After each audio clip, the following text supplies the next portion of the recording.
Investuoti į nekilnojamą turtą dar niekada nebuvo taip paprasta. Kaip investuoti į NT nuo 100 eurų? Kaip tai veikia? Kokias platformas tam galima rasti Lietuvoje ir kaip jos licenzijuojamos. Taigi apie viską kalbėsiu šiame video ir įsigryninsime, kaip visą tai padaryti praktiškai, tad žiūrėk iki galo, bus daug naudingos info. O jeigu dar neprenumeruoji šio kanalo, būčiau labai dėkingas, jeigu užprenumeruotum, taip gausi naujienas pirmas ir padėsi šiam kanalui augti. O dabar važiuojam į apžvalgą. Taigi tam, kad investuotume į NT, nereikia turėti 10 ar 100 tūkstančių eurų. 2017 metais Lietuvoje startavo sutelktinio finansavimo platformos, per kurias į nekilnojamą turtą galima investuoti vos nuo 100 eurų. Taigi kas tai yra ir kaip tai veikia? Tai pati sutelktinio finansavimo platforma yra tokia vieta, kurioje yra renkamos lėšos nekilnojamo turto projektui finansuoti. Realiai visos veiklą vykdančios sutelktinio finansavimo platformos yra prieinamos internetu vos kelių mygtukų paspaudimu. Taigi veikimo principas yra toks.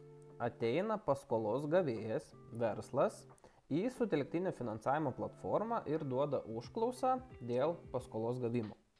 Tuomet sutelktinio finansavimo platforma vertina rizikas, ar apskritai tą paskolą būtų galima suteikti verslui. Ir čia šiek tiek stabtelkim, įsigilinsim, ką vertina pati platforma pagal Lietuvos banko reglamentą. Tai čia turi būti vertinti šie punktai.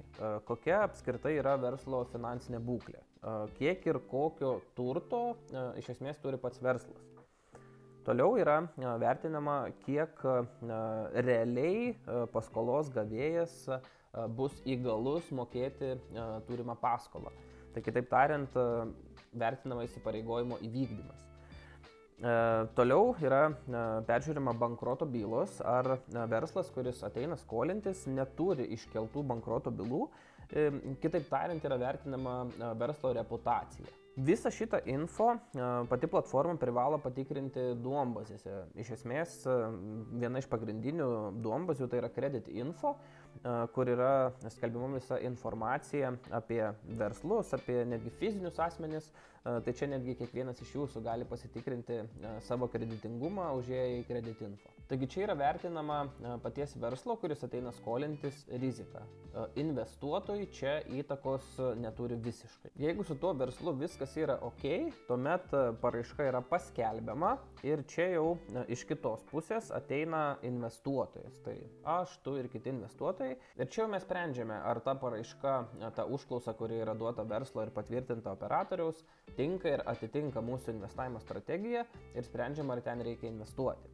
Faktas, kad po to yra susimokami mokesčiai tiek investuotojo, tiek paskolos gavėjo, jeigu jie yra pačios sutelktinio finansavimo platformos taikomi. Papildomai prie to yra vertinama paties projekto, kuriam norima gauti paskolą, rizika. Tai dabar rizikas išvardinsiu čia, kad kai rinksitės į kokį projektą investuoti, galėtumėt susistabdyti patį video ir atsižvelgti visas tas rizikas, į kurias reikėtų atkreipti dėmesį. Tai skelbiamam projekte reikėtų atsižvelgti į šias rizikas. Koks yra paskolos tikslas, kokia yra suma, koks yra terminas pasirenkamas ir koks yra išmokėjimo būdas. Toliau kalbant apie nekilnojamą turtą, tai koks yra jo tipas, kokia yra jo lokacija, brėžiniai kokie yra, toliau kokia yra statybos stadija ir paties vystytojo patirtis. Toliau platformose rasite pačių projektų reitingavimą, kurie dažniausiai būna sureitinguojami nuo A iki E raidės. Viskas, kas yra link A, yra mažiau rizikinga, link E daugiau rizikinga.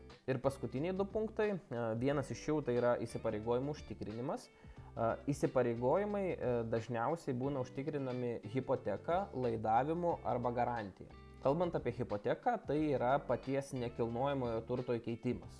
Paimkim pavyzdį, projektas nepaeina, taip liaudiškai tariant, nekilnojamas turtas yra parduodamas ir pati suma yra išdalinama investuotojams. O kalbant apie garantiją ir laidavimą, tai čia jau ateina dar viena šalis, kuri užtikrina, kad jeigu verslas, tarkim, kuris pasiema paskolą, taptų nemokus ir nebegalėtų grąžinti paskolos, tai laiduojant arba garantuojant, ta šalis privalo padengti būtent to verslo pasiskolintą paskolą. Ir kitas rodiklis LTV, kas angliškai būtų Loan to Value, kas iš esmės parodo, kiek procentų įkeisto nekilnojamo turto sudaro paskola. Tai čia, kad paprasčiau būtų, pateiksiu per fizinį asmenį pavyzdį.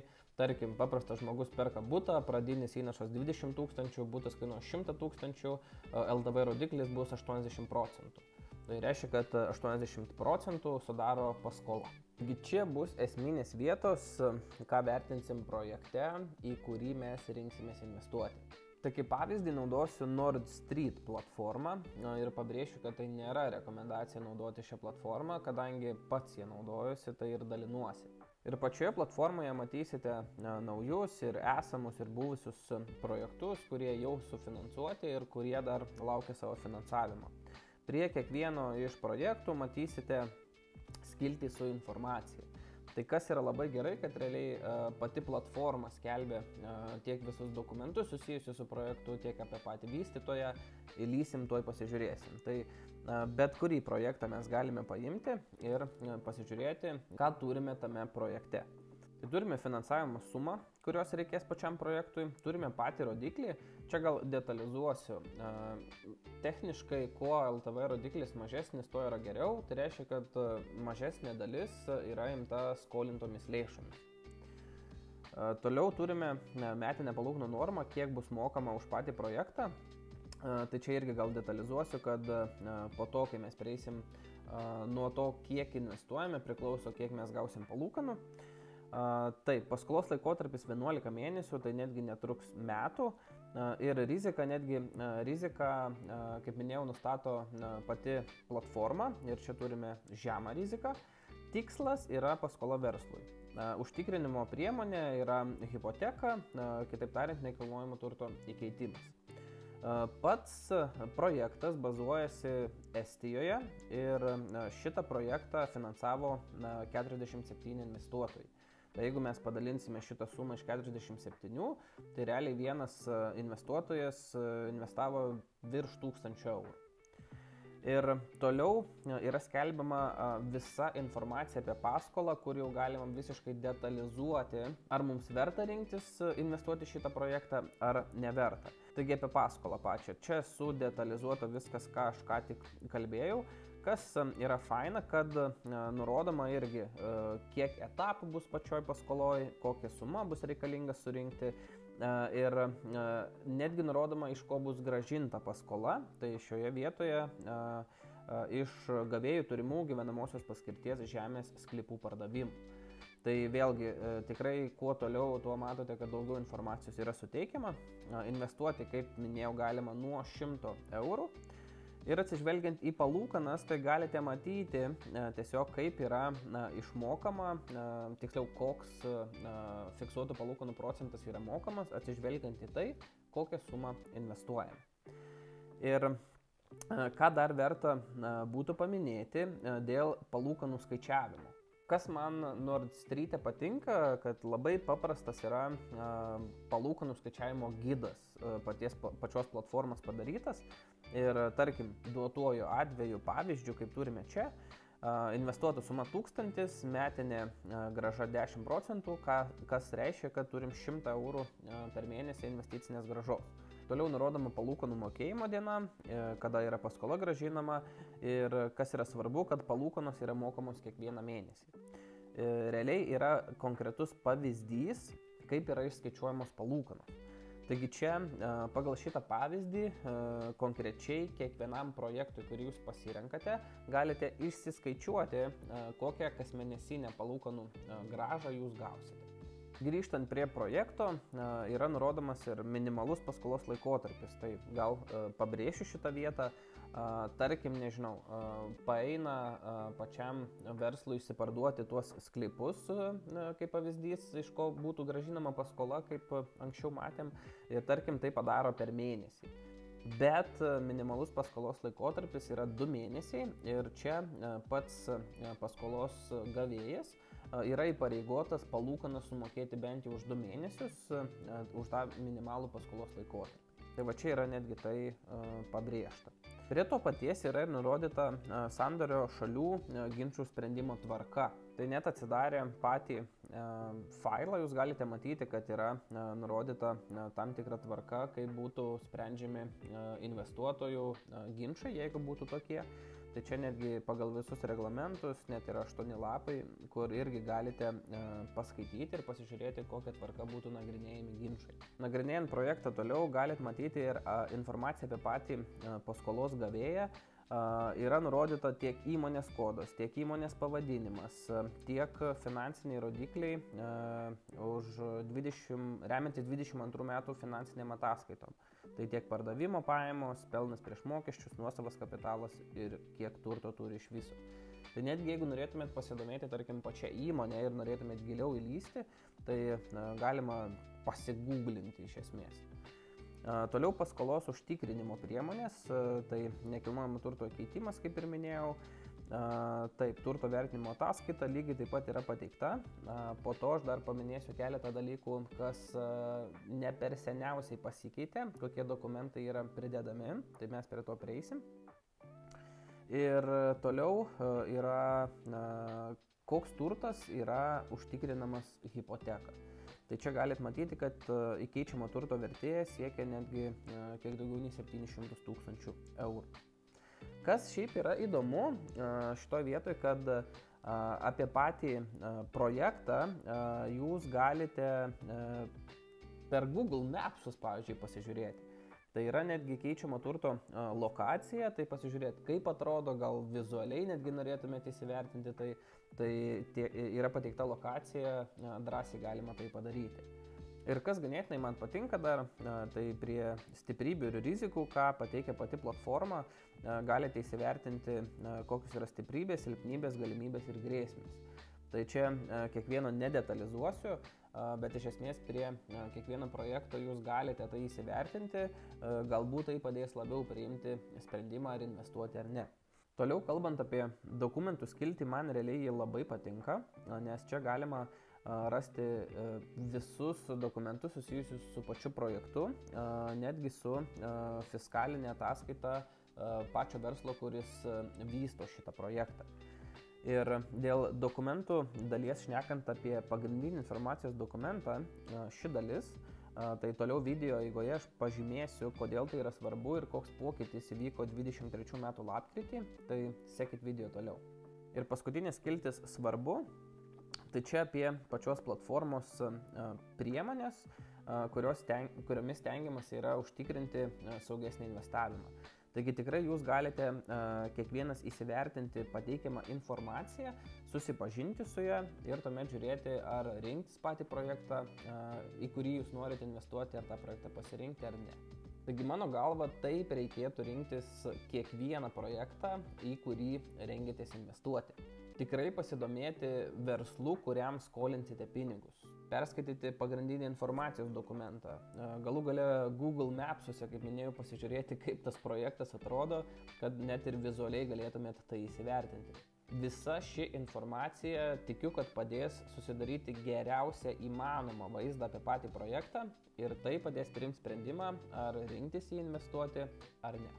Taigi, ką dar būtų svarbu paminėti prieš pasirenkant sutelktinio finansavimo platformą, per kurią reikėtų investuoti ir koks tas pokytis įvyko 23 metų lapkričio mėnesį. Tai esminis pokytis yra toks, kad platformos vykdančios veiklą nacionaliniu lygmeniu įgijo teisę išplaukti į platesnius vandenis. Kaip ir Lietuvos banko tyrime yra rašoma, kad pats Lietuvos bankas suteikė paslaugų teikėjų licencijas dar kelioms įmonėms pagal sutelktinio finansavimo reglamentą. Tai iš esmės tas reglamentas leidžia vykdyti veiklą ES ir Europos ekonominėse erdvėse. Ir čia viskas yra kaip ir fainiai, tik viena vieta, į ką aš labai norėčiau atkreipti dėmesį. Sutelktinio finansavimo sektorius yra svarbi verslo, ypač smulkiojo ir vidutinio projektų finansavimo alternatyva, konkuruojanti su bankais ir kredito unijomis. Tai nepaisant visko, reikėtų suprasti tai, kad didžioji dalis projektų esančių sutelktinio finansavimo platformose tikėtina, kad bus iš smulkiųjų arba vidutinių verslų. Taigi reiškia, tai yra tokie verslai, kurie bankuose negavo paskolos, todėl renkasi alternatyvą finansuotis per sutelktinio finansavimo platformas, taip galbūt sumokant daugiau palūkanų, bet gaunant paskolą, kurios negalėjo gauti banke ar kredito unijose. Taigi tai būtų kaip dar viena rizika, kurią reikėtų įsivertinti, kad patys verslai tai nebus jie patys didžiausi, kurie egzistuoja pasaulyje galbūt, ar paimkime Europoje, jie bus mažesni, taigi tai, sakyčiau, kaip būtų dar viena rizika, į kurią reikėtų atkreipti dėmesį. Na ir paskutiniais duomenimis Lietuvos bankas skelbė 12 platformų, kurias galite rinktis, kalbant apie sutelktinį finansavimą.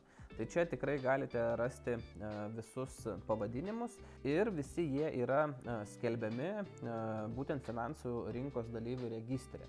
Tai jeigu jūs ateinate į šį registrą ir įsivedate sutelktinio finansavimo paslaugų teikėjas ir jo nėra būtent šiame sąraše, būtent čia, tai reiškia, kad jis arba nelicencijuojamas Lietuvoje ir jeigu bus kažkoks tai skundas ar ginčų tvarka, tai jūs tuos skundus, jūsų skundus nagrinės pagal tos šalies įstatymus, kurioje yra registruotas paslaugos teikėjas.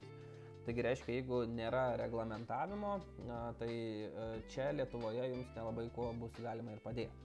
Na ir kokie esminiai pokyčiai buvo įvesti, įvedant tą sutelktinio finansavimo reglamentą. Tai iš esmės aš gal šiek tiek sureziumuosiu, kad įvedamas yra žymiai didesnis saugumas. Kas dar papildomai, tai faktas, kad duoda platesnės galimybės veikti ES ir ekonominėje erdvėje.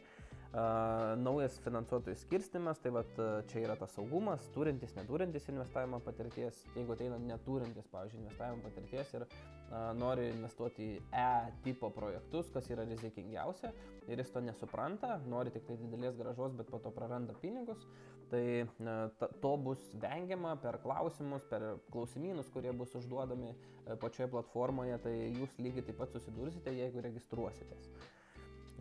Toliau, gal viena vieta, į ką labai atkreipdėmėsi norėčiau, tai tas pagrindinis informacijos dokumentas, kuriame yra visa informacija, į ką reikia atkreipdėmėsi, kalbant apie projektą. Naujiena, sakyčiau, kuri bus, tai bus autoskolinimas, būtent sutelktinio finansavimo platformose, bet trumpas komentaras irgi, kad tai nebus tiesiog random tai paimta ir tau automatu išskolina viską. Taip pat autoskolinimas irgi bus reglamentuotas, čia tikrai galite paskaityti, kas įeis į tai ir tai nebus tiesiog taip, kad paimam autoskolinimą, paleidžiam viską ir suinvestuojam. Ir paskutinis dalykas yra numatyta antrinė rinka, kur iš esmės jūs galėsit parduoti savo investicijas turimas, jeigu jos jūsų netenkins. Tai galbūt bus vėluojančių paskolų ir tarkim, kad antrinėje rinkoje jūs paskelbsite skelbimą, kad norite ją parduoti ir žmogus, kuris bus susidomėjęs su ta būtent investicija, galės įsigyti ją.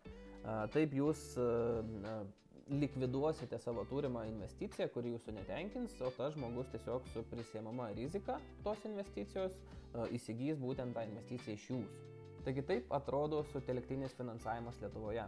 Iš esmės tai atveria žymiai daugiau durų smulkiems ir vidutiniams verslams ir atveria daugiau durų smulkiems investuotojams investuoti į NT, neturint 10 ar 100 tūkstančių eurų.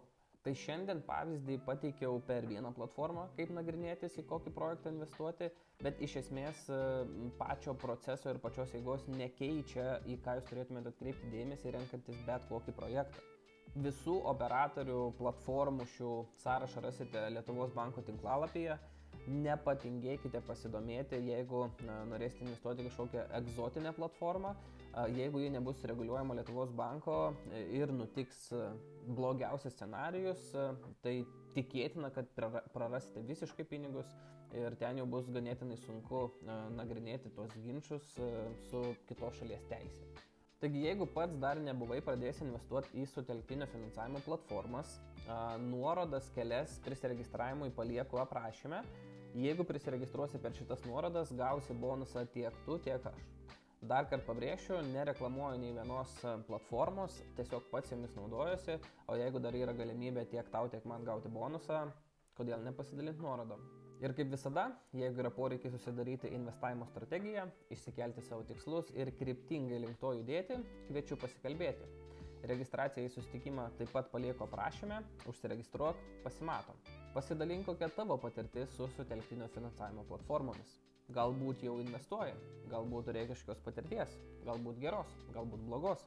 Tai šokam į komentarus, padiskutuokim, o dabar ačiū, kad žiūrėjai ir iki kitų video.